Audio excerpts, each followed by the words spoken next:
পঞ্চায়ত নিৰ্বাচনৰ গৰম বতাহ, কলিয়াবৰত ডিপ্লুৰঞ্জন শৰ্মাৰ নিৰ্বাচনী প্ৰচাৰ। নমস্কাৰ, কলিয়াবৰ নিউজলৈ মই শবনম য়াসমিনে আপোনালোকক স্বাগতম জনাইছোঁ। অসমত পঞ্চায়ত নিৰ্বাচনৰ গৰম বতাহ অব্যাহত। ৰাজনৈতিক দলসমূহে জোৰদাৰ প্ৰচাৰ চলাইছে। কলিয়াবৰৰ চুলুঙত আজি আকৰ্ষণীয় দৃশ্য দেখা গৈছে। মিত্ৰজোঁটৰ আঞ্চলিক সদস্য পদৰ প্ৰাৰ্থীক লগত লৈ ডিপ্লুৰঞ্জন শৰ্মাই চলাইছে এক ব্যাপক নিৰ্বাচনী প্ৰচাৰ। স্থানীয় ৰাস্তা-ঘাটত জনসাধাৰণৰ মাজত তেওঁ বেছি পৰিমাণে উপস্থিতি দেখুৱাইছে আৰু প্ৰাৰ্থীৰ বাবে ভোট বিচাৰিছে। স্থানীয় সমস্যাৰ ওপৰত আলোকপাত কৰি উন্নয়নৰ আশ্বাস দিছে ডিপ্লুৰঞ্জন শৰ্মাই।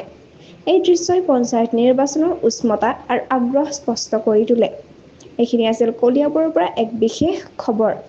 এনেধৰণৰ খবৰ পাবলৈ কলিয়াবৰ নিউজ চেনেলটো ছাবস্ক্ৰাইব কৰক, লাইক, কমেণ্ট, শ্বেয়াৰ কৰিবলৈ নাপাহৰিব। লগতে কাষতে থকা বেল আইকনটো দাবিবলৈ নাপাহৰিব। ধন্যবাদ।